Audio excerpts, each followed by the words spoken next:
Mungu wetu. Asante Mungu wetu kwa ajili ya neema yako ambayo imekuwa juu yetu tena siku ya leo. Baba, tunakuadhimisha Mungu rehema wakati tunapokuwa tunakwenda kusikia neno lako. Asante Roho Mtakatifu kwa sababu utamsaidia kila mmoja aliyekusanyika mahali hapa siku ya leo kufuatilia neno hili na hatimaye aweze kupata faida katika jina lako Bwana Yesu. Amen. Toketi. Tuombe kwa ajili ya neno. Bwana Mungu rehema, lihuishe neno hili ili lipate kuwa hai, likamfae kila mwenye kulisikia. Asante kwa sababu Bwana wazafanya amani, utalifanya neno hili kuwa hai ndani yetu, na zaidi ya yote tupate kulitendea kazi katika jina lako Bwana Yesu. Amen. Neno letu ambalo tunajifunza siku ya leo ni chini ya kichwa kisemacho waokoeni wengine katika moto. Waokoeni wengine katika moto. Injili hii ambayo tunaisikia nyakati hizi ni injili ambayo imekuwa tofauti sana na ile ambayo ilikuwa inahubiriwa nyakati za kwanza. Injili sasa imekuwa ni injili ya maneno laini, tena maneno ya uongo, na ni kwa sababu watu wenyewe wanapenda kusikia maneno ya laini, wanapenda maneno ya danganyayo, na kwa sababu hiyo hata wale watumishi ambao si watumishi wa kweli wanapita humo wakiwarithisha wale watu katika mambo ambayo wanapenda kuyasikia na wanafurahia kuyasikia. Lakini tukijifunza siku ya leo, tutaweza kuona jinsi ambavyo injili tangu mwanzo zilikuwa ni habari njema za ufalme wa Mungu. Angalia Luka sura ya 9 mstari wa 1 mpaka wa 2. Kitabu cha Luka, maneno yake Yesu mwenyewe. Luka sura ya 9 mstari ule wa 1 mpaka mstari ule wa 2. Akawaita wale tenashara, wanafunzi wake 12. Akawaita wale tenashara, akawapa uwezo na mamlaka juu ya pepo wote na kuponya maradhi. Akawatuma wautangaze ufalme wa Mungu na kupoza wagonjwa. Kwa hiyo watu waliotumwa na Yesu wametumwa kutangaza ufalme wa Mungu, na tena wamepewa uwezo na mamlaka juu ya pepo na kuponya magonjwa. Ndivyo ilivyokuwa tangu mwanzo, kwa sababu hata ujio wake Yesu duniani alikuja kwa ajili ya kuutangaza ufalme wake Mungu na kuwaokoa wanadamu waliokuwa wamepotea. Wanadamu tulikuwa tumepotea njia yetu, kinyume au mbali kabisa na jinsi ambavyo Mungu alikusudia tuweze kuishi hapa duniani.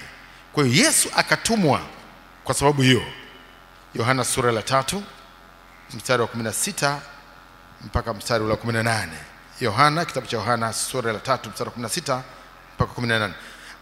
Kwa maana jinsi hii Mungu aliupenda ulimwengu hata akamtoa mwanawe pekee, ili kila mtu amwaminie asipotee, bali awe na uzima wa milele.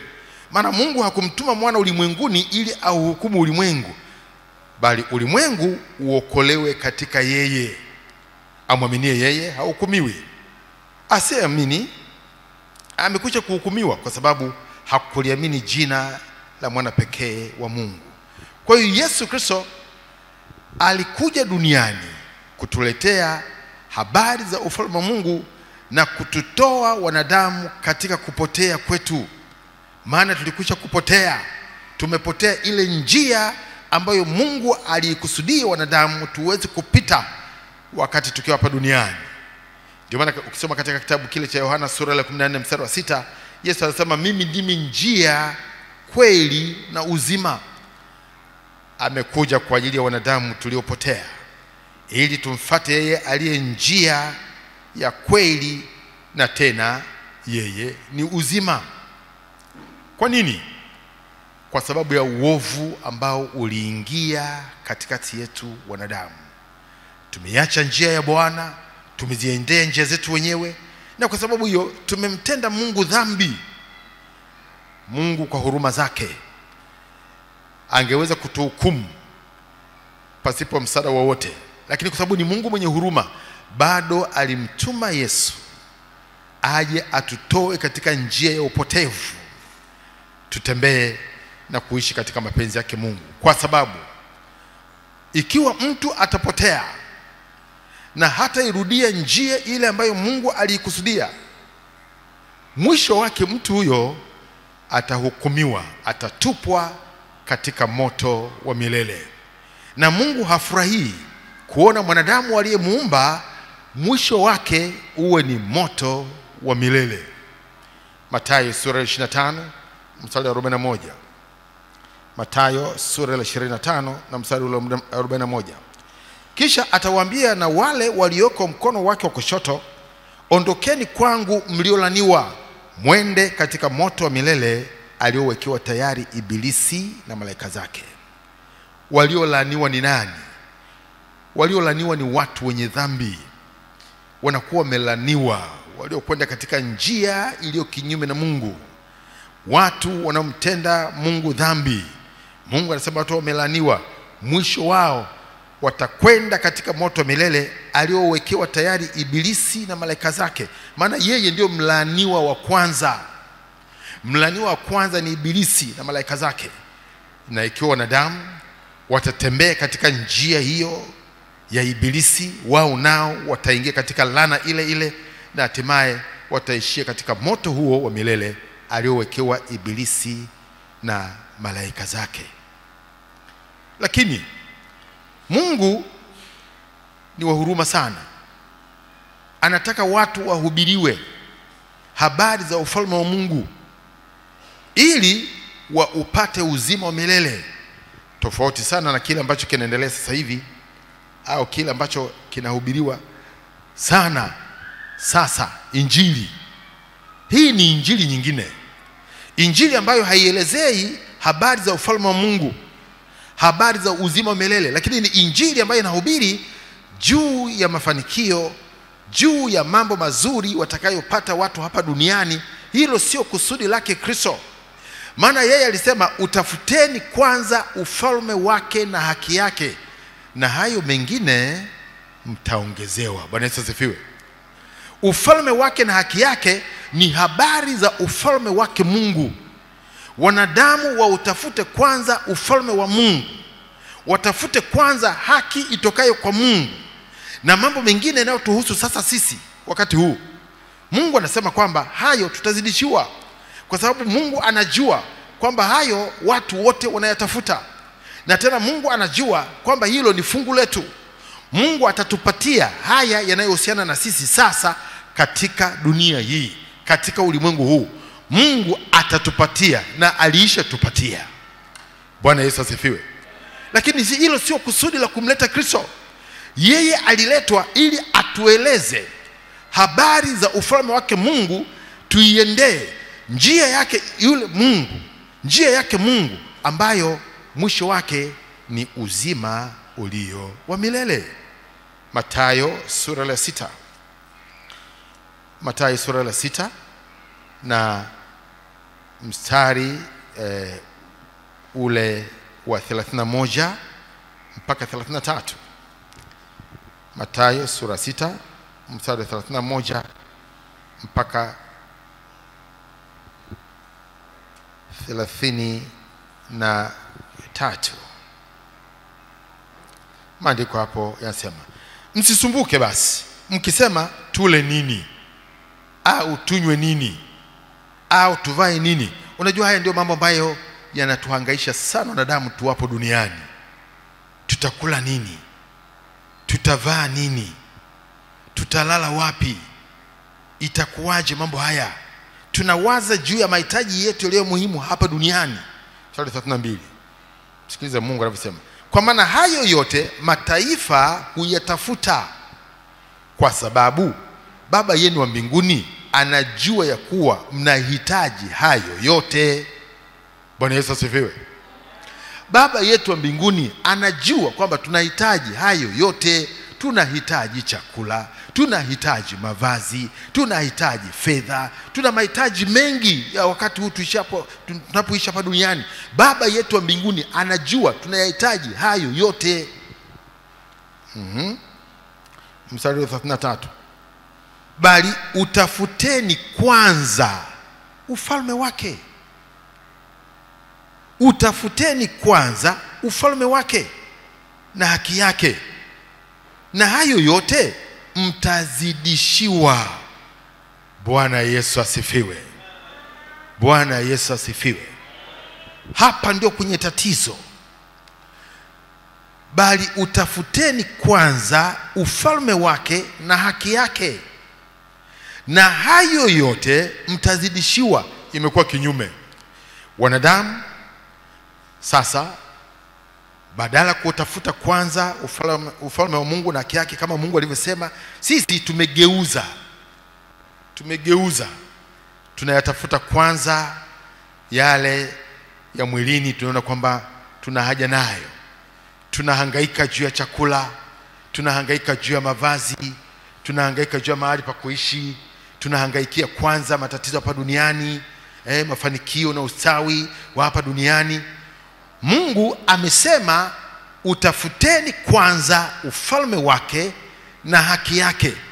Huwezi kufanikiwa, sikiliza, huwezi kufanikiwa katika mpango wa Mungu ikiwa wewe hautafuti kwanza ufalme wake na haki yake, lakini unatafuta kwanza mambo yako na unataka huyo Mungu abariki mambo yako, lakini wewe huna haja na mambo ya Mungu. Huna haja na kile ambacho Mungu anakiagiza.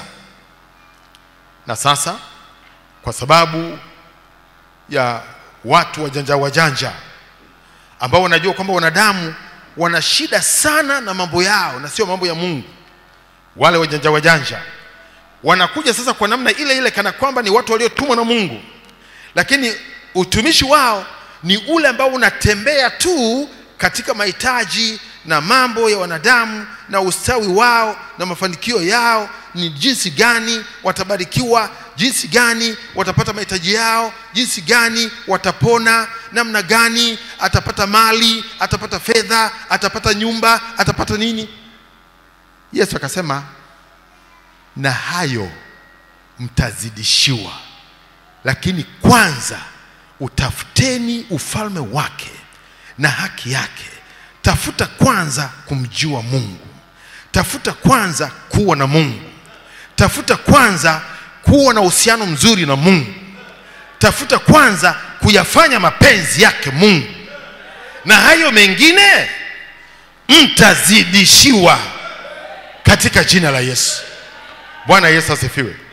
Sikiliza, ufalme wa Mungu sio kula na kunywa tu. Yesu anasema hivyo. Ufalme wa Mungu ni zaidi ya kula na kunywa. Bwana Yesu asifiwe. Ufalme wa Mungu si hapa duniani tu. Ufalme wa Mungu ni wa milele. Hapa duniani wakati huu ni wakati tu ambao tumepewa kwa ajili ya kuupokea ufalme wa Mungu hapa duniani, alafu tunaondoka nao, tunakwenda kuishi huo ufalme milele na milele katika jina la Yesu. Shetani ni mjanja. Adui ni mjanja. Ajua hao wanadamu hawa habari za ufalme wa Mungu kwanza wazijui. Kwanza ni habari za imani tu. Ni imani tu. Lakini hawa shida yao pesa, shida yao chakula, shida yao kupona, shida yao kustawi, shida yao mafanikio, shida yao kuna vitu fulani wanavitafuta. Sasa ukitaka kuwawini hawa, ukitaka kuwapata hawa, wewe zungumza habari ya matatizo yao, utawapata. Na ndivyo ilivyo. Watu hawaelezwi habari za ufalme wa Mungu ulio milele. Wanaelezwa habari za kufanikiwa katika shida walizo nazo, na wanaona kwamba huko ndiko kunakofaa zaidi. Kumbe wamepotezwa. Bwana Yesu asifiwe. Bwana Yesu asifiwe.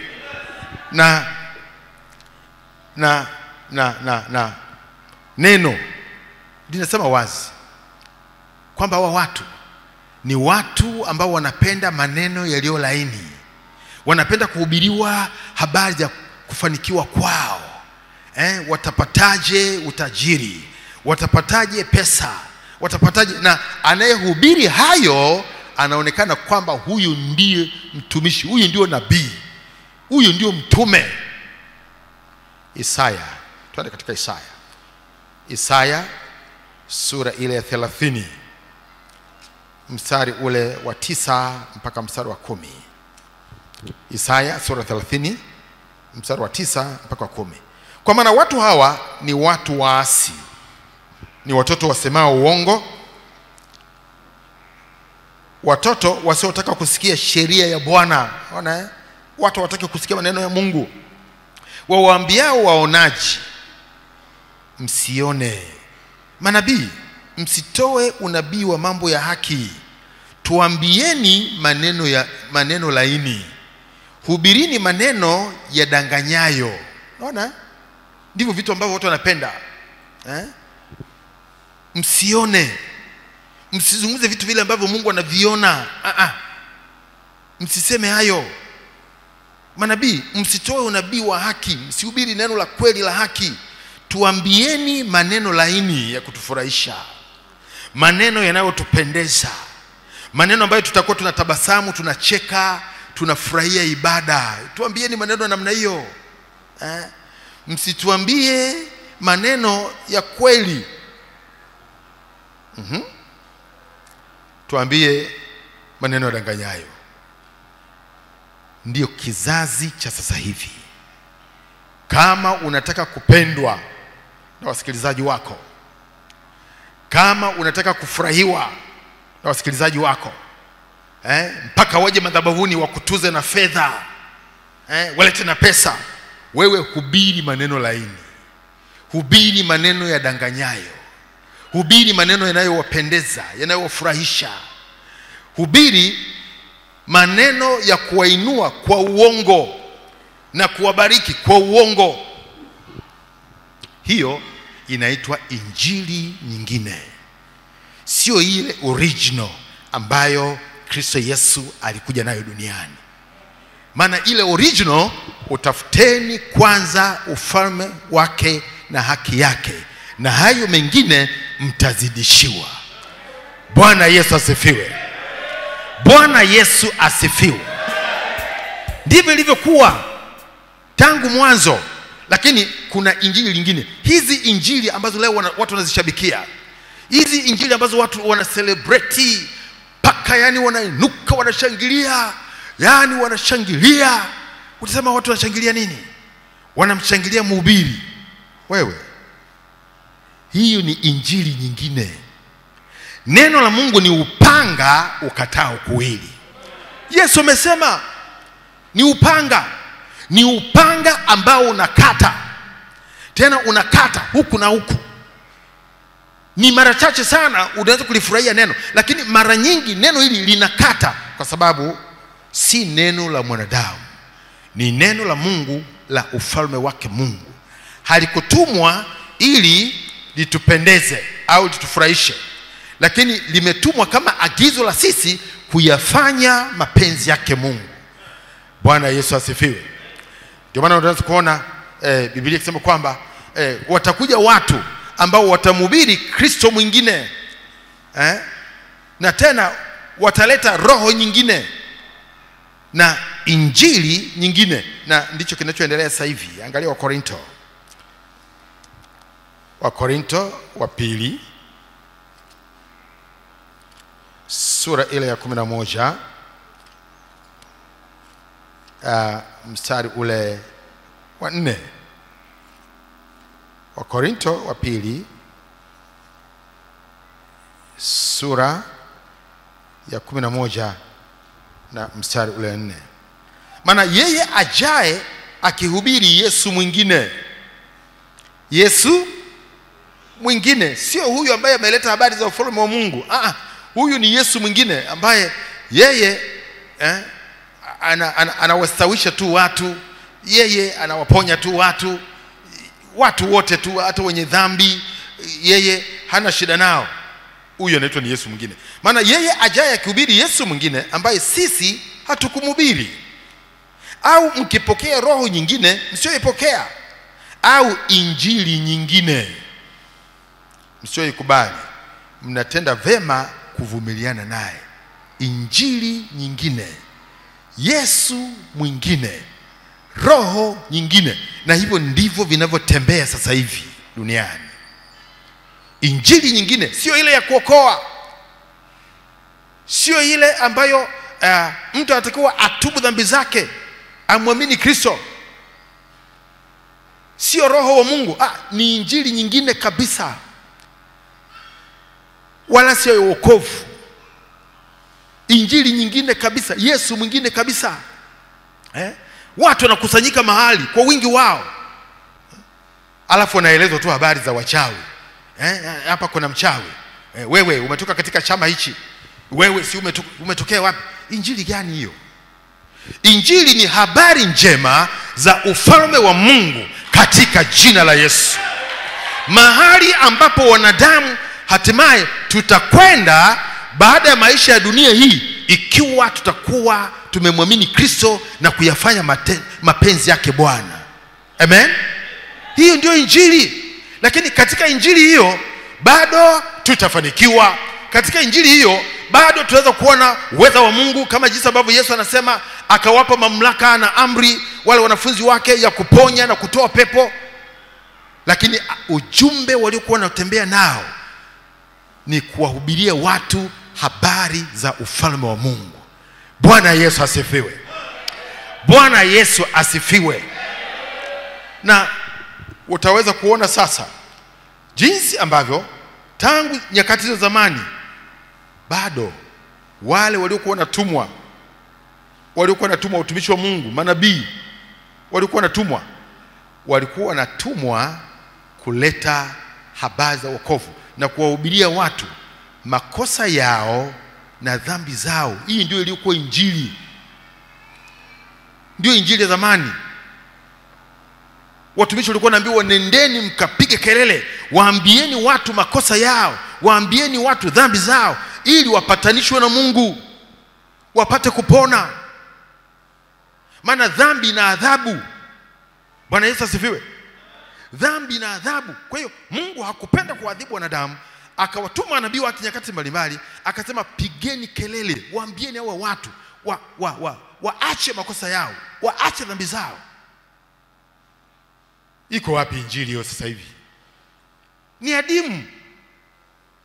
Ni adimu. Injili hii nyingine sasa hivi inawakumbatia watu wote. Wewe hujamwamini Yesu, tena Yesu hahubiriwi. Watu ni watenda dhambi. Haikuwa hivyo. Nasema haikuwa hivyo. Tangu mwanzo haikuwa hivyo. Isaya 58 mstari wa kwanza. Kitabu cha Isaya sura ya 58 na mstari wa kwanza. Piga kelele usiache, paza sauti yako kama tarumbeta, uwahubiri watu wangu kosa lao, na nyumba ya Yakobo dhambi zao. Piga kelele usiache, paza sauti yako kama tarumbeta. Bwana Yesu asifiwe. Uwahubiri watu wangu kosa lao, na nyumba ya Yakobo dhambi zao. Wangapi leo wanahubiri makosa ya watu na dhambi za watu, kwamba watu waache dhambi? Maana aliyetumwa na Mungu, msingi mkubwa ni kuwahubiria watu habari njema za ufalme wa mbinguni. Na habari njema za ufalme wa mbinguni ni habari ambazo zitampatanisha mwanadamu na Mungu, baada ya huyo mtu kuwa ameziamini habari hizo na kutubu dhambi zake, baada ya kujua kosa lake na dhambi yake. Bwana Yesu asifiwe. Bwana Yesu asifiwe sana. Kwa sababu watu hawa ambao wanahubiri injili zingine wanamhubiri Yesu mwingine, na tena wanatembea na roho nyingine, sio ile iliyotoka kwa Mungu. Hawa watu Biblia inasema kwamba hawamtumikii Mungu.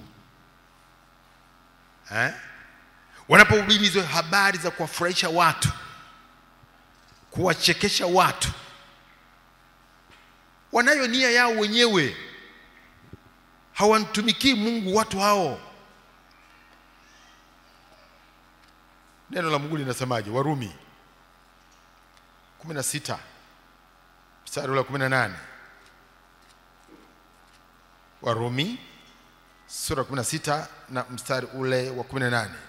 Kwa sababu walio hivyo hawamtumikii Bwana wetu Kristo, bali matumbo yao wenyewe, na kwa maneno laini na kujipendekeza waidanganya mioyo ya watu wanyofu.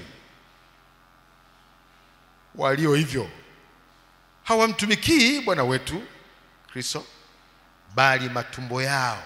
Wanatengeneza pesa, na tunawaona wanauza maji, wanauza mafuta, wanauza nini. Hawamtumikii Kristo, wanatengeneza pesa.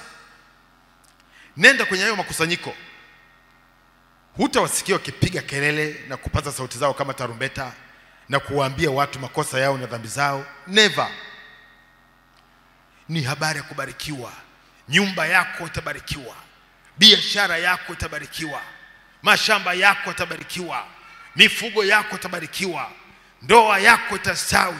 Sio vitu gani vitafanya nini? Haya, chukua na hivi hapa vitakusaidia. Kuna maji hapa, kuna mafuta, itakusaidia. Hebu toa sadaka hapa, itakusaidia hiyo sadaka mbele za Mungu, utabarikiwa. Wewe wahubiri watu wa Mungu makosa yao na dhambi zao katika jina la Yesu. Bwana Yesu asifiwe. Hiyo ndio injili OG. Watu wapatanishwe na Mungu. Bwana Yesu asifiwe. Biblia inasema kwamba mpatanishi kati ya Mungu na wanadamu ni mmoja tu. Na huyo ni nani? Ni Yesu. Angalia Timotheo. Na upatanishi na kuwaje? Ni kuambia watu watubu dhambi zao. Timotheo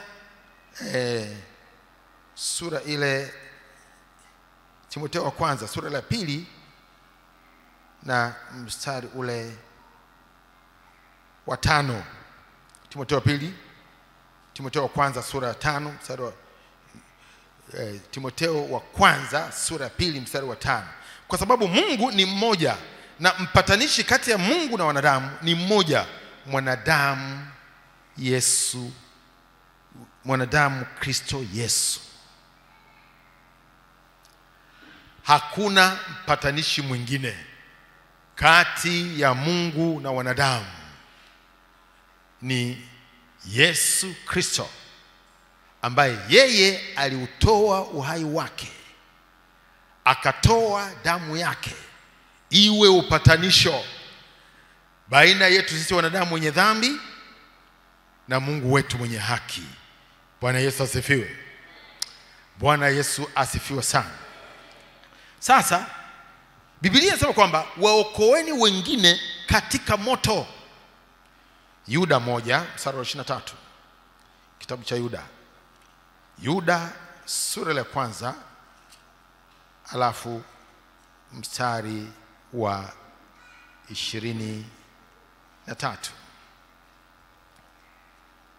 Tuweza kuona jinsi ambavyo neno linavyosema kwamba watu waweze kuhurumiwa na tena waokolewe kutoka katika moto. Kwa namna gani? Kwa kuhubiria injili. Yuda 1:23. Na wengine waokoeni kwa kuwanyakua katika moto, na wengine wahurumieni kwa hofu, mkilichukia hata vazi lililotiwa uchafu na mwili. Wanaoambiwa hapa ni nani? Ni sisi tuliomwamini Kristo. Bwana Yesu asifiwe. Sisi ambao tumekwisha kumwamini Yesu, tunaambiwa ya kwamba tuwahurumie wengine ambao bado hawajaokolewa, kwa sababu hawajamwamini Yesu. Wanahesabiwa ya kwamba wamepotea. Maana yeyote ambaye hajamwamini Kristo amekwisha kuhukumiwa, kwa sababu hakuliamini jina la mwana pekee wa Mungu. Katika ile Yohana tumeangalia pale sura 3 mstari wa 18. Kitabu cha Yohana sura ile ya 3 na mstari ule wa 18. Maandiko hapo nasema hivi: amwaminie yeye hahukumiwi, asiyeamini amekwisha kuhukumiwa, kwa sababu hakuliamini jina la mwana pekee wa Mungu. Kwa hiyo kuna watu ambao tayari wako duniani, wanaishi, wako hai, hawajamwamini Kristo. Biblia inasema kwamba wamekwisha kuhukumiwa. Naomba uangalie vizuri huo mstari wa 18, Yohana sura ya 3. Wamekwisha kuhukumiwa, sio watahukumiwa. Ni Kiswahili hicho, kinazungumzia kwamba jambo hilo limekwisha kutendeka. Amwaminie yeye hahukumiwa, asiamini amekwisha kuhukumiwa, kwa sababu hakuliamini jina la mwana pekee wa Mungu. Ndio maana kwa sababu wamekwisha kuhukumiwa, kwa maana kwamba ikiwa itatokea mtu wa namna hiyo, saa yoyote ile ataondoka, atakufa aidha kwa ugonjwa au atakufa kifo chochote kile, katika hali ya kutokumwamini Kristo, alikwisha kuhukumiwa. Amehukumiwa nini? Amehukumiwa kwenda wapi? Katika moto wa milele, kwa sababu hakuliamini jina la mwana pekee. Bwana Yesu asifiwe. Kumbe achilia mbali dhambi mbalimbali ambazo wanadamu wanazifanya, iwe ni ulevi, iwe ni uzinzi, iwe siyo matusi, dhambi zozote zile. Mbali ya hizo, achana na hizo dhambi za matendo mbalimbali, kuto kumwamini Yesu tu kunatosha kumpeleka mtu katika hukumu ya moto milele. Ndio linalozungumzwa hapa, kwamba asiyeamini amekwisha kufanya nini? Amekwisha kuhukumiwa. Mlango wa kusamehewa dhambi haupo kwake, maana hakumwamini yeye aliyempatanishi kati ya Mungu na wanadamu. Huyu ambaye hakumwamini mpatanishi, anawezaje tena kusamehewa dhambi zake? Amekwisha kuhukumiwa na moto usiozimika milele unamsubiri. Sasa Mungu anatuagiza sisi tuwahurumie hao watu, tuwaokoe. Bwana Yesu asifiwe. Unakutana na mtu yuko vizuri, ana afya, ana uzima, yuko vizuri tu, hana shida, lakini katika ulimwengu wa roho huyu mtu amekwisha kuhukumiwa. Anasubiriwa tu dakika ifike aingie katika gereza la jehanamu ya moto. Wewe ambao unalifahamu hili neno, unaagizwa ya kwamba umhurumie huyo mtu, umwokoe huyo mtu, maana moto tayari umemzunguka. Kinachosubiriwa ni yeye tu kuingia rasmi, kwa sababu hajamwamini mwana pekee wa Mungu. Bwana Yesu asifiwe. Bwana Yesu asifiwe. Wangapi tuko pamoja? Haleluya, haleluya. Hilo ni la msingi sana, ni la muhimu sana katika ujumbe wetu huu wa siku ya leo. Maana maandiko yanasema kwamba waokoeni wengine katika moto. Adui amewadanganya, na tena wako watumishi namna hiyo uongo wengi tu, ambao wanawadanganya watu wao kwa maneno laini, lakini kwa hakika mwisho wa watu hawa, ikiwa hawatapata neema tuliyopata sisi, mwisho wao watatupwa katika moto ule ambao aliwekewa tayari Ibilisi na malaika zake. Kwa nini? Mshahara wa dhambi ni mauti. Soma Warumi sura ya 6. Warumi 6:23. Dhambi ina mshahara, ndugu zangu. Lazima tujue hilo. Warumi sura la 6 na mstari ule wa 23. Maandiko hapa yanasema, kwa maana mshahara wa dhambi ni mauti, bali karama ya Mungu ni uzima wa milele katika Kristo Yesu Bwana wetu. Katika Kristo Yesu Bwana wetu. Sasa tupige hatua. Mungu anatudai sisi tulioko duniani bado tuliomwamini Kristo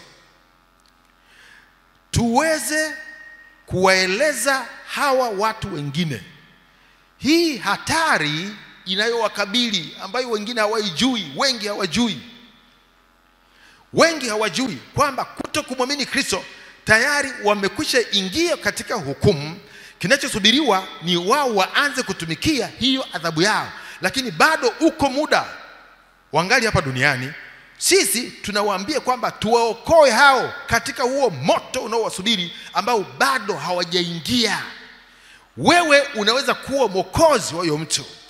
Wewe unaweza ukawaokoa ndugu zako. Unaweza ukawaokoa jamaa zako wasiingie katika huo moto. Unaweza kuwaokoa watu wengine wengi wasiingie katika huo moto. Maana Mungu hafurahii kufa kwake mtu mwenye dhambi. Neno linasema hivyo. Kwa hiyo anahimiza kwamba sisi tulioko tunachelewa, tuwaokoe hawa watu, tuwaeleze hawa watu. Maana kuna moto usiozimika milele ambao unawasubiri. Tuwaeleze habari hizi ili watu hawa wao nao wapate kupona. Bwana Yesu asifiwe. Bwana Yesu asifiwe. Na tusipofanya hivyo, Mungu atatudai. Sidhani kama mtu atadaiwa neno hili kama atakuwa nayo bado nafasi ya kuingia mbinguni. Nina mashaka. Angalia Ezekiel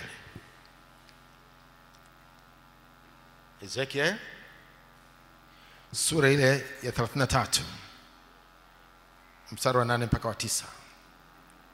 Kitabu cha Ezekiel sura ya 33 mstari wa 8 mpaka mstari wa 9. Nimwambiapo mtu mbaya, ewe mtu mbaya, hakika utakufa, nawe husemi neno la kumwonya mtu huyo aiache njia yake. Mtu mbaya huyo atakufa katika uovu wake, lakini damu yake nitaitaka mkononi mwako. Sikiliza mstari wa 9. Walakini ukimwonya mtu mbaya kwa sababu ya njia yake kusudi aiache, wala yeye asiiache, atakufa huyo katika uovu wake, lakini wewe umejiokoa roho yako. Bwana Yesu asifiwe. Bwana Yesu asifiwe. Huyu Mungu ambaye anasema kwamba tuwaokoe, waokoeni wengine katika moto. Tunawaokoaje katika moto? Watu hawa tunasema nao, tunawaeleza, tunawahubiri, tunawaleta kanisani walisikia neno la Mungu.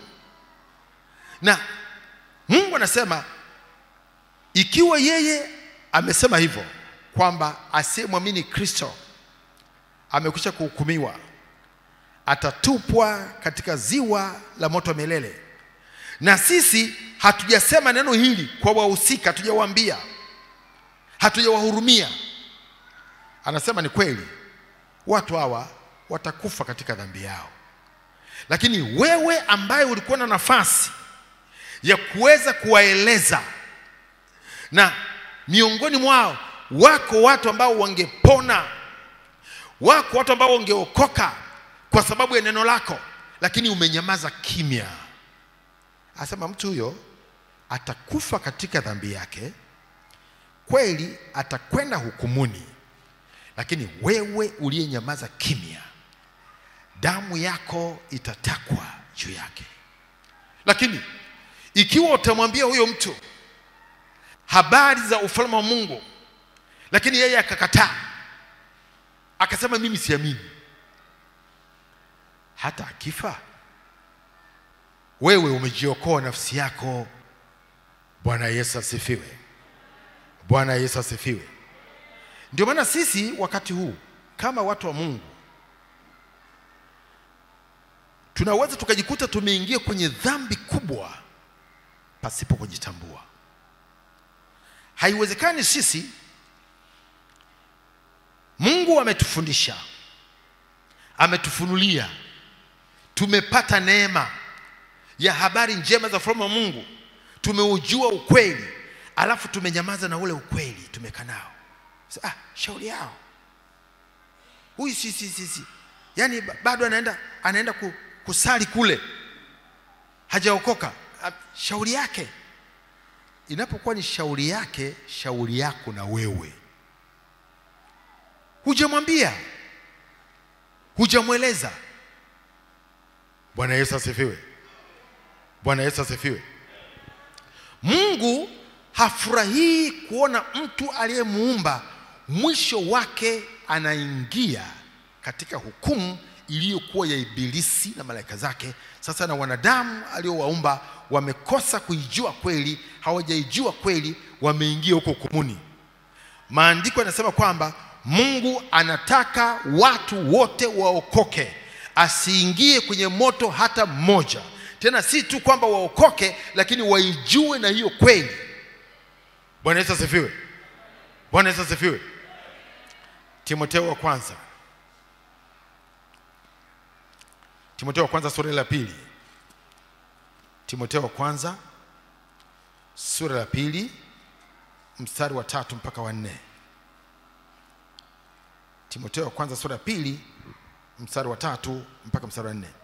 Hili ni zuri nalo la kubalika mbele za Mungu Mwokozi wetu, ambaye hutaka watu wote waokolewe. Anataka watu wote wafanye nini? Hutaka watu wote waokolewe na kupata kujua yaliyo kweli. Yaliyo kweli. Mungu alipomtuma Kristo kuja ulimwenguni kuuokoa ulimwengu, alitaka watu wote waokoke. Shetani peke yake ndiyo aingie hukumuni katika moto milele. Lakini jambo ambalo litasababisha watu wengine wengi waingie hukumuni ni kwa sababu sisi tuliopata neema tumefunga vinywa vyetu. Hatuna huruma, hatuna mzigo wa kuona ndugu zetu wengine wao nao wanamjua Yesu, wanaokolewa, wa kuona ndugu zetu wengine nao wanamwamini Yesu. Tatizo liko wapi? Tunashindwaje kuwaambia watu maneno haya yaliyo rahisi sana na mepesi? Unashindwaje kumwalika mtu akaja hapa kanisani basi asikie yeye mwenyewe kwa masikio yake? Bwana Yesu asifiwe. Mtu asikie mwenyewe. Unajua kwamba hapa tunawaeleza watu na kuwahubiria watu habari za ufalme wa mbinguni. Tunahubiri habari za ufalme wa Mungu kwanza, na hayo mengine yanafuata baadaye. Bwana Yesu asifiwe. Usije ukaingia hukumuni kwa sababu umenyamaza kimya, kwa sababu umekaa kimya wakati unajua neno hili. Tuwaalike wengine, tuwalete kipindi hichi. Tuwaalike watu waje wasikie habari hizi. Sisi tumezisikia habari hizi na kuziamini kwa sababu wako watu ambao walitualika. Hatukuzaliwa sisi tumeokoka, hatukuzaliwa sisi tunamjua Mungu, sio kweli. Lakini katika kipindi fulani cha maisha yetu tulikutana na watu ambao walitushirikisha, tulikutana na watu ambao walitualika, tulikutana na watu ambao walituhubiri, tukapata kuziamini habari hizo, tukapata msamaha wa dhambi, tukatolewa hukumuni, tukaingizwa katika haki yake Mungu katika jina la Yesu. Na ndivyo itupasavyo hata sisi. Shetani anafanya kazi kubwa sana kuwazuia watu wa Mungu waliookoka wafumbe vinywa vyao wasimhubiri Yesu. Na hii imesababisha kundi kubwa la watu ambao wangekuwa ndani ya kanisa wako nje ya kanisa kwa sababu hawajasikia habari hizi.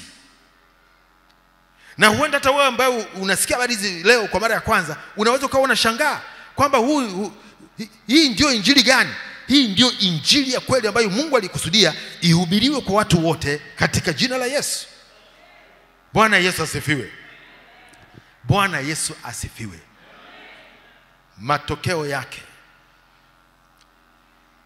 inapokuwa ni Mungu ambaye hapendi mtu apotee, lakini anaona watu wanapotea mbele yetu, hatujishughulishi nao, tunasema shauri yao. Ezekiel 18:23. Ezekiel, kitabu cha Ezekiel sura ile ya 18 na mstari ule wa 23.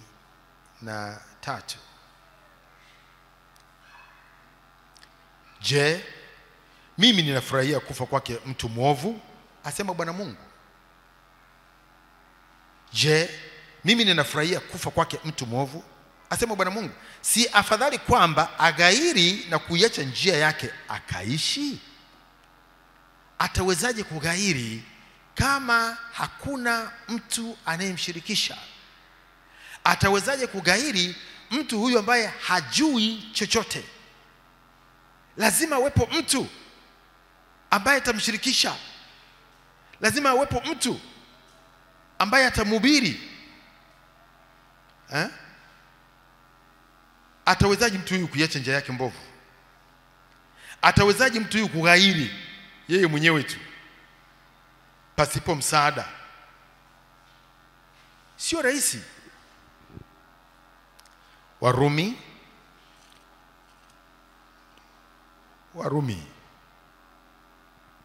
sura ile ya 10.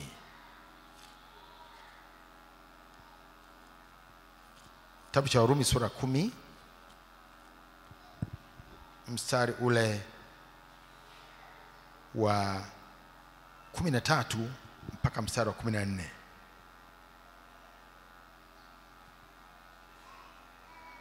Warumi sura ya 10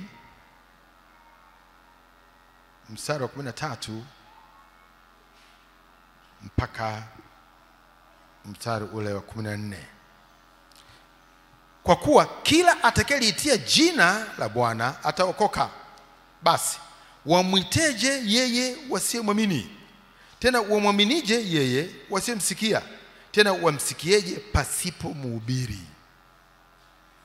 Lazima uwepo mtu atakayewashirikisha. Wewe yuko mtu alikushirikisha. Mimi yuko mtu alinishirikisha.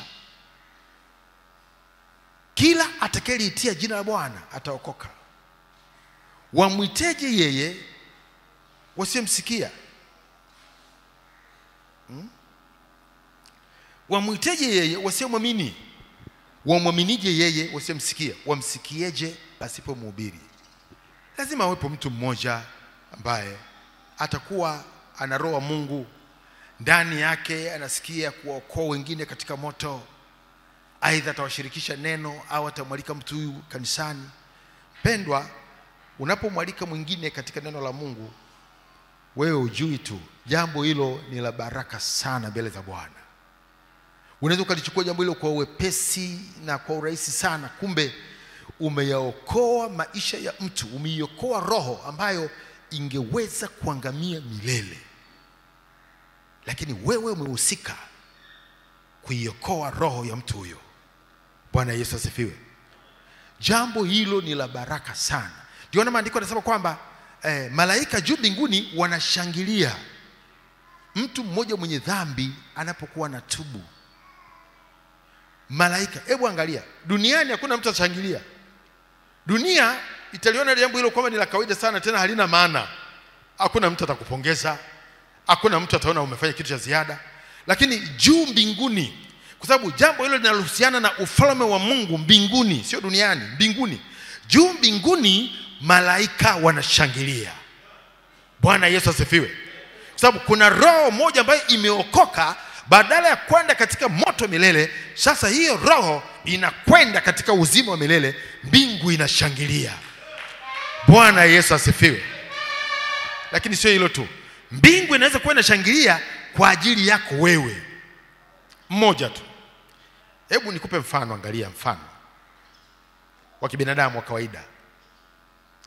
timu za mpira zinapofunga goli, yuko mtu anafunga goli, si ndio unaweza kuona uwanja unavyohamasika, watu mpaka wengine yani wanaweza wakazimia, wanashangilia goli ambalo wala halina maana yoyote, halimuongezei chochote nyumbani kwake, halitamletea pesa wala halitamletea nini. Ni ile furaha tu katika mambo ya kawaida sana. Sembuse, Biblia inaposema malaika mbinguni wanashangilia kwa ajili ya mtu mmoja anayetubu, na wewe ndiye uliye chanzo cha mtu huyo kutubu dhambi zake. Unaonaje? Unaonaje? La kawaida hilo? Goli likiingia, watu watapiga picha za yule mchezaji amefunga goli, yani atakuwa anazungumzwa huyo kwenye vyombo vya habari, huyu mtu alichukua ule mpira, sio akafanya hivi, akafunga lile goli, yani huyu mchezaji ni huyu mchezaji ana kipaji sana. Wanadamu watamsifu huyo kana kwamba amefanya kitu cha maana sana. Sembuse mbingu itakavyokuwa na kuangalia wewe kwa tendo lako ulilolifanya la kusababisha mtu mmoja au ni wawili au si ni wangapi waliotubu dhambi zao, malaika wakashangilia. Yani kule juu mbinguni sema huyu jamaa bwana achana naye kabisa huyu. Yani huyu ni star wetu kule duniani, hatuna star kama huyu. Yani huyu ukiona tu yuko na mtu hivi, ujue hilo ni goli. Hilo ni goli. Lakini leo mbingu haitushangilii, malaika wamehuzunika, hakuna watu duniani leo ambao wanawaokoa wengine kwenye moto. Hii inaweza kuwa sababu kubwa sana kanisa la Mungu si nitumie neno gani? Yani kanisa la Mungu likaachwa na Mungu. Bwana Yesu asifiwe. Yani hapa duniani sasa hivi sisi ni kama tunacheza mpira, tunafanya biashara. Bwana Yesu asifiwe. Tunacheza, ni zaidi ya kucheza mpira. Na tunaangaliwa kwamba tumefunga magoli mangapi, tumezaa matunda mangapi. Mbingu kule imekaa, huku duniani kuna mchezo unaendelea kwa ajili ya ufalme wa Mungu. Kuna watu wanafanya kazi kwa ajili ya ufalme wa Mungu. Nani atashangiliwa? Nani huyo? Nani huyo? Na hakuna kinachoendelea ndani ya hilo kanisa, hakuna kinacho, hata mpango hauko, yani hata hilo wazo haliko. Sasa kama kuna mchezo ambao unaendelea ambao hauna magoli, kuna mchezo gani hapo? Hakuna watu wanaookoka, kuna nini hapo? Malaika watakaa hapo wanafanya nini? Hawa wanatakiwa waachwe, watakwenda kushangiliwa wengine huko ambao wanajua wanachokifanya na wanafanya kwa ajili ya ufalme wa Mungu. Malaika watahamia huko. Bwana Yesu asifiwe. Sikiliza, unaweza ukasababisha wewe maisha yako ukawa unatembea na malaika kwa sababu ya huduma na utumishi ambao unaofanya. Malaika wakawa wanaambatana na wewe, wanajua kwamba huyu ni mtumishi wetu, huyu mtu ni hatari. Popote pale atakapokwenda, tunajua huyu anakwenda kwa maslahi ya ufalme wa Mungu. Chochote anachokifanya anakifanya kwa maslahi ya ufalme wa Mungu, na ni mtu ambaye anaifurahisha mbingu. Hakuna siku ambayo inapita ambayo mbingu haishangilii na kufurahi kwa ajili yake. Bwana Yesu asifiwe. Na watu wanajulikana hivyo mbinguni, hata kama duniani hakuna mtu anamjua, mbingu inamjua huyo mtu katika jina la Yesu. Wengi tumeachwa na Mungu hapa, hakuna kitu tunafanya. Mbingu inachungulia duniani. Nani duniani kwa ajili ya Yesu? Nani duniani? Maana Yesu alitoa uhai wake, alimwaga damu yake, Yesu alikufa msalabani. Nani duniani ambaye anajishughulisha, anaokoa roho za watu, anawatoa watu wasiingie katika moto? Nani? Kimya. Mwisho unawekewa alama nyekundu kwamba huyu wala hitaji huduma ya malaika. Hamna kitu. Hamna kitu. Lakini wako watu ambao malaika kila siku wakiamka wanaangalia maisha yake, kutoka kwake na kuingia kwake. Wanajua huyu lazima tu, yani kwa ajili ya mbingu huyu tunamjua, huyu uchezaji wake tunaujua, huyu utumishi wake tunaujua. Hii siku haitapita, atafanya kitu kwa ajili ya mbingu lazima. Bwana Yesu asifiwe. Bwana Yesu asifiwe. Kwa hiyo wakati mwingine unasema yani mimi bwana siku hizi naona yani hata sijielewi, naona yani kama kuna namna fulani hivi, yani naona kama sijui, yani kama roho ameniacha. Sio, naona kama umeachwa na roho kweli, kwa sababu hakuna faida yoyote ambayo mbingu inaipata kwako. Bwana Yesu asifiwe. Bwana Yesu asifiwe. Na kwa sababu hiyo ni muhimu sana ndugu, Biblia inapotuagiza kwamba tuwaokoe wengine, tuwahurumie wengine na kuwaokoa katika moto, ndivyo ilivyo. Humo kuna jamaa zako, kuna ndugu zako, kuna majirani zako ambao wanatembea katika hii hatari. Unafanya nini kwa ajili yao? Kanisa linafanya nini kwa ajili ya watu kama hao? Na Yesu anasema kwamba mtu kama hajishughulishi hivyo, huyu mtu hayuko pamoja na mimi, yuko kinyume changu. Ndio vitu ambavyo vinasababisha humoni Mungu katika maisha. Maana kama tunataka kumwona Mungu, tutembee naye katika kusudi lake. Usishindane na kusudi la Mungu, tembea katika kusudi la Mungu. Bwana Yesu asifiwe. Mathayo sura ya 12 mstari 30. Mathayo 12 na mstari ule wa 30. Mtu asiye pamoja nami yu kinyume changu. Hayo ni maneno ya Yesu. Mtu asiye pamoja nami yu kinyume changu, na mtu asiye kusanya pamoja nami hutawanya. Tunatakiwa kukusanya pamoja na Yesu. Usitawanye. Usitawanye. Kusanya pamoja na Yesu. Waokoe wengine, watoe wengine kwenye moto. Hiyo ni kazi ambayo unaweza kuifanya kila siku kwa namna iliyo rahisi sana. Haikuchukulii muda wako.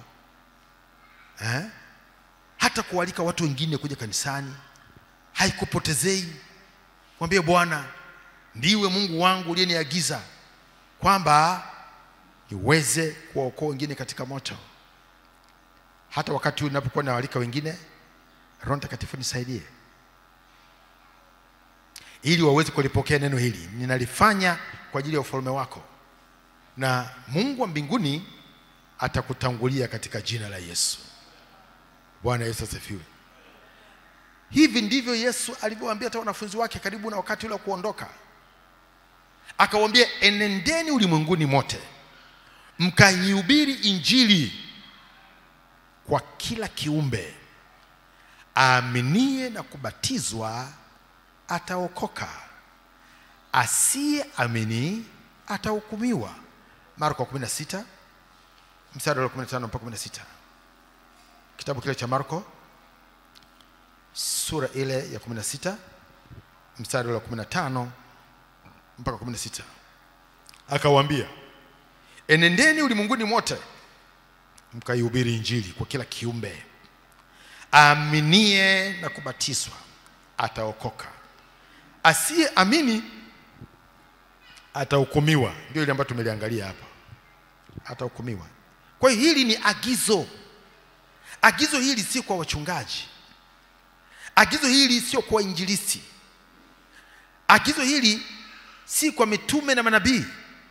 Hili ni agizo kwa kila mtu ambaye anakiri ya kwamba yeye anamwamini Yesu, anampenda Yesu, ni mwanafunzi wa Yesu. Ni agizo ambalo linakuhusu, linatuhusu. Mungu hawezi kufurahia hivi tunavyokaa hapa.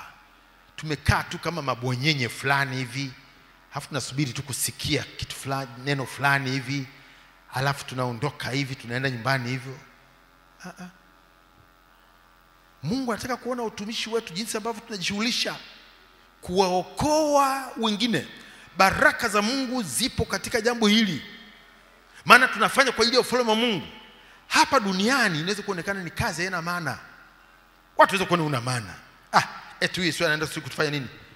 Yaani ana muda wa kuchezea huyu. Ndio. Mbingu inakujua. Mbingu inakufuatilia. Wako malaika wanakufuatilia. Yuko Roho yuko pamoja na wewe katika jambo hilo. Na utamwona Mungu maishani mwako katika jina la Yesu. Ndugu zangu, Mungu ni Mungu anayeonekana. Watu wengine wanatumia nguvu kubwa sana kumtafuta Mungu. Huhitaji kutafuta au kutumia nguvu kubwa mno. Pana. Jambo lililo jepesi ni kuyajua mapenzi ya Mungu na kuyafanya. Mungu atakufurahia. Roho Mtakatifu atakufurahia. Wewe utakuwa ni mti unaozaa matunda. Yeye mwenyewe amesema mti ule unaozaa matunda anausafisha, anautengeneza ili uzidi kuzaa matunda zaidi. Mti usiozaa matunda Mungu hashughuliki nao, hana muda nao. Muda alio nao Mungu ni kwa ajili ya mti unaozaa matunda ambao unasafishwa. Miti ambayo haizai anawaagiza watunzaji wa mashamba waikate hiyo miti. Inaharibu nchi. Inafanya nini? Toa hiyo miti. Maana Mungu anafananishwa na mkulima mwenye shamba ambaye anaangalia kwamba ni shamba na mazao na miti inayoleta faida kwake, sio vinginevyo. Pendwa ndugu yangu, uwe ni mtu ambaye utajishughulisha, utahusika katika maisha yako kuwaokoa wengine walio katika moto, kuwaokoa wengine wanaotembea na hukumu ya Mungu, kuwahurumia wengine ambao hawajaokoka. Na Mungu anasema hakuna huruma kwake asiyekuwa na huruma. Sisi wenyewe ni watu ambao tunahitaji sana huruma za Mungu. Tunahitaji rehema za Mungu. Lakini je, wewe unawarehemu wengine? Wewe unawahurumia wengine? Kumbuka jambo lile ambalo unataka wewe ufanyiwe, na wewe uwatendee wengine. Bwana Yesu asifiwe. Bwana Yesu asifiwe. Usitake kufanyiwa jambo ambalo wewe ulifanyi, wala wewe wafanyie watu wengine. Unapoteza muda wako. Kipimo kile upimacho ndicho na wewe utapimiwa. Kama ni cha kusukwa na kumwagika, na ndivyo Bwana atakavyofanya pia kwako. Bwana akusaidie kwa neno hili. Uwe ni mtu ambaye unawaza kwa ajili ya Bwana na kwa ajili ya ufalme wake na kazi yake na mapenzi yake na maagizo yake. Yeye aliyesema waokoeni wengine katika moto. Bwana Yesu asifiwe. Bwana Yesu asifiwe. Umejifunza nini katika somo hili? Kunako baraka nyingi sana katika somo hili. Katika somo hili unaweza ukamwona Mungu katika maisha yako kwa namna ambayo hujapata kumwona kabla, kwa sababu umeupokea kwa shukrani neno lile la Mungu, na moyo wako umelipokea neno kwa shukrani, na tena unaenda kulifanyia kazi. Mahali pale ulipo, simama juu. Simama juu. Njoo mbele za Bwana. Mwambie Mungu akusaidie. Mwambie Bwana akuwezeshe. Maana tumeishi hivi tunavyoishi pasipo kulifanyia kazi hili neno. Lakini sasa wakati umefika. Mungu ametuona jinsi ambavyo tuko mbali, na sasa ametusogeza karibu naye. Tuyafanye leo mapenzi yake, tupate kumwona Mungu katika maisha yetu. Mungu amesema nikaribieni mimi nami nitawakaribia ninyi. Pale ambapo tuko tayari kufanya katika yale ambayo ametuagiza, tunamkaribia Mungu hivyo, na ndivyo na Mungu atakavyotukaribia sisi, na ndivyo tutakavyoziona baraka zake Bwana, kwa sababu tumempendeza yeye. Bwana Yesu asifiwe. Lakini kabla tuende katika maombi, wewe mpendwa umekuja hapa siku ya leo ni mgeni. Huenda bado ulikuwa hujatoa maisha yako kwa Yesu. Ulikuwa hujatoa maisha yako kwa Yesu. Mimi sikueleze habari za dini, sababu sikutumwa kuhubiri dini, wala sikuja kuanzisha dini. Ninakuhubiria habari za ufalme wa mbinguni, ufalme wake Mungu. Amwaminie Yesu na kutubu dhambi zake, mtu huyo hahukumiwi. Ametoka hukumuni, ameingizwa uzimani na Yesu mwenyewe. Maana Yesu anasamehe dhambi. Ndio maana kwa habari hizi siku ya leo unayo nafasi ya kutoka katika hukumu ya kutokumwamini Yesu na kutubu dhambi zako na kuziacha. Mungu atakurehemu. Jina lako litaingizwa katika kitabu cha uzima. Hukumu ya moto milele iliyokuwa juu yako inafutwa. Mungu anasamehe. Unafanyika kuwa mtoto wa Mungu sasa, kama nilivyo mimi, kama walivyo wengine walioamini. Wewe nawe utakuwa miongoni mwa hao. Ndio nataka mchana huu, wewe ambaye bado ulikuwa hujatoa maisha yako kwa Yesu, umepata neema ya kuwa pamoja nasi siku ya leo, ili ulisikie neno hili. Usiwe asiamini ambaye anakabiliwa na hukumu, lakini neno hili limekuja kwako upate kuamini siku ya leo, upate kutolewa katika hukumu iliyo milele. Na ni rahisi sana, kwa imani. Kwa imani wewe nyosha mkono wako juu, alafu mimi nitaomba pamoja na wewe, na sala hiyo ya kumkiri Kristo kwa kinywa chako itakuletea wokovu. Nyosha mkono wako sasa, wewe ambaye unataka mchana wa leo neno hili likubariki. Mungu akubariki sana. Mungu akubariki sana wewe uliyenyosha mkono wako. Mungu akubariki sana. Na pale ulipo, fuatisha neno hili. Sema, Bwana Yesu, nimelisikia neno hili, nimelipokea, nimeliamini. Ninakusihi siku hii ya leo unisamehe dhambi zangu zote nilizozitenda. Damu yako Yesu inioshe na kunitakasa na kunisafisha uovu wangu wote. Ninakusihi uniokoe, uniokoe. Asante Yesu kwa neno hili, nimelipokea kwa shukrani. Nakusihi uwe Bwana na Mwokozi wa maisha yangu katika jina la Yesu. Amen. Bwana wa uweza, Mungu rehema, asante Baba kwa ajili ya watumwa wako hawa ambao wamelipokea neno hili na kuliamini, nao wamekukiri Kristo kwa kinywa chao. Asante kwa wokovu ambao umeuleta kwao. Asante Baba kwa sababu umewafutia hukumu iliyokuwa juu yao. Sasa wanahesabiwa haki katika wewe Kristo, katika jina la Yesu. Muombe Mungu